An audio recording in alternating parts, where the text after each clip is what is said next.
नमस्कार दोस्तों, स्वागत है आप सभी का न्यूज़ 07 में।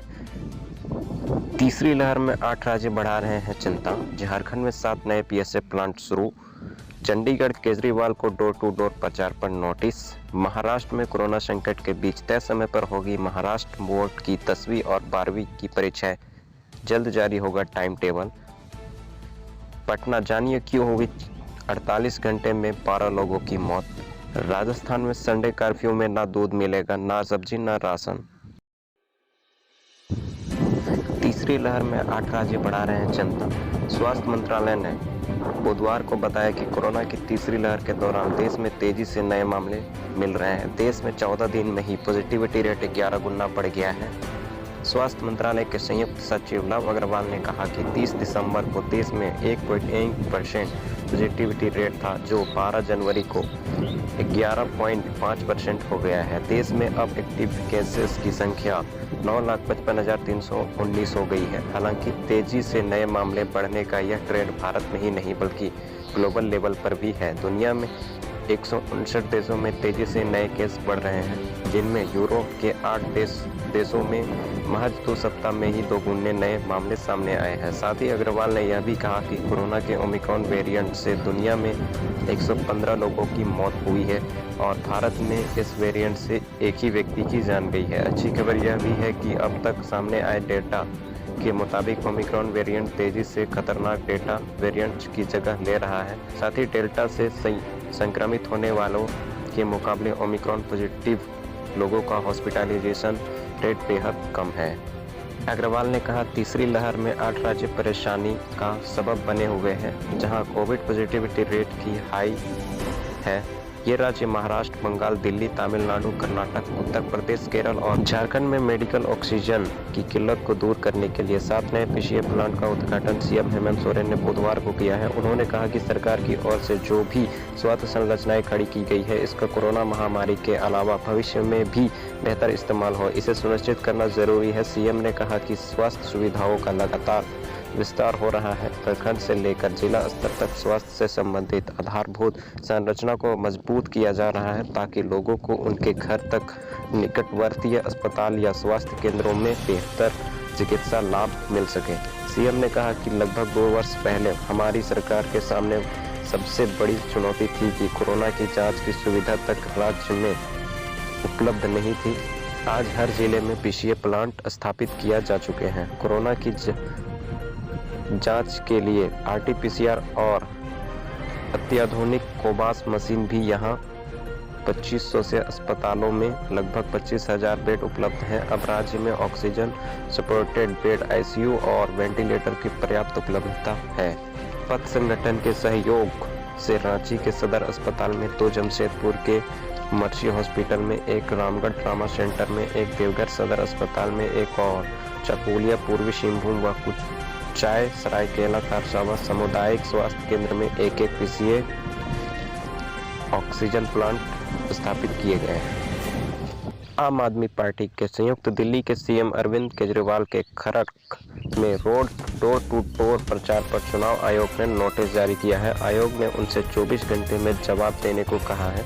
गौरतलब है कि चुनावों की घोषणा के दौरान निर्वाचन आयोग ने 15 जनवरी तक राजनीतिक दलों को किसी भी रैली या नुक्कड़ सभा करने पर रोक लगाई गई थी। इधर केजरीवाल के डोर टू डोर प्रचार पर कांग्रेस के मंत्री ने भी निशाना साधा है। अरविंद केजरीवाल 2 दिन के पंजाब दौरे पर हैं। उन्होंने पहले मोहाली में प्रेस कॉन्फ्रेंस की। इसके बाद उन्होंने खरड़ में पार्टी के डोर टू डोर प्रचार की शुरुआत की। पार्टी कैंडिडेट अनमोल गगन मान के लिए घर घर जाकर प्रचार किया। इस मौके पर पंजाब प्रधान भगवत मान भी उनके साथ थे। इससे पहले अरविंद केजरीवाल ने पटियाला में शांति मार्च निकाला था।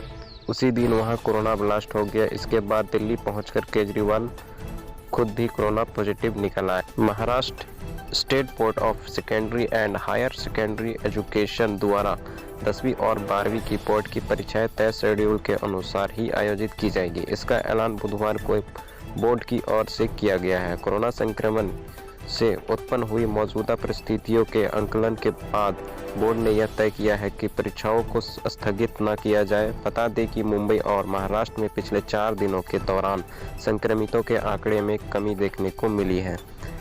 इस ऐलान के बाद महाराष्ट्र बोर्ड की परीक्षाएं तय शेड्यूल के अनुसार फरवरी और मार्च महीने में आयोजित की जाएगी। इसके अलावा स्कूल शेड्यूल के अनुसार मौखिक और प्रैक्टिकल परीक्षाएं आयोजित करा सकते हैं, लेकिन बोर्ड परीक्षाओं निर्धारित तारीखों में ही आयोजित की जाएगी।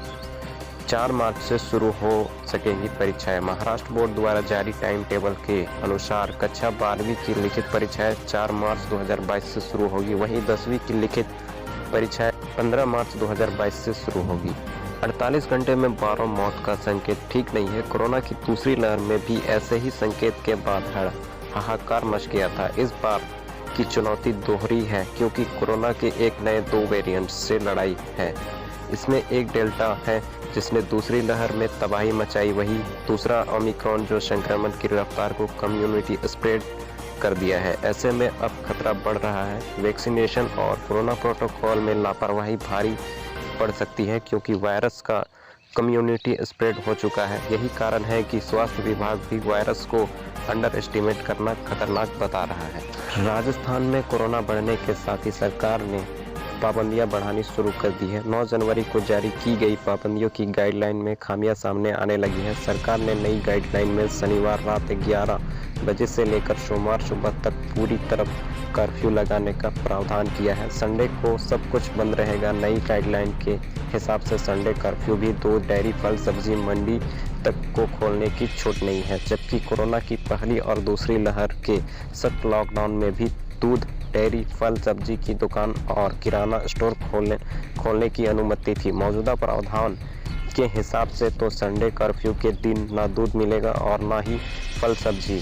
मीडिया कर्मियों के लिए भी गाइडलाइन में कवरेज के लिए आने जाने की छूट का उल्लेख नहीं है। हर बार कर्फ्यू या लॉकडाउन में इसका उल्लेख होता है। जब तक गाइडलाइन में संशोधन नहीं होता तब तक संडे कर्फ्यू में लोगों को परेशानी होना तय। संडे कर्फ्यू के दिन 10 कैटेगरी बनाई है जिनमें छूट रहेगी, लेकिन इनमें दूध, डेयरी, फल सब्जी मंडी और फल सब्जी की दुकानों का कहीं जिक्र नहीं है। जिन फैक्ट्रियों में लगातार प्रोडक्शन होता हो, नाइट शिफ्ट वाली फैक्ट्रियों, आईटी, टेलीकॉम सेवाएं, मेडिकल दुकानें, शादी समारोह, इमरजेंसी सेवाओं वाले ऑफिस को छूट रहेगी। इसके अलावा माल लाने ले जाने वाले सभी वाहनों के साथ रेलवे स्टेशन, बस स्टैंड और एयरपोर्ट आने जाने वाले यात्रियों को छूट रहेगी। वैक्सीनेशन के लिए आने जाने वालों और मेडिकल सेवाओं से जुड़े ऑफिस भी कर्फ्यू के दायरे से बाहर हैं।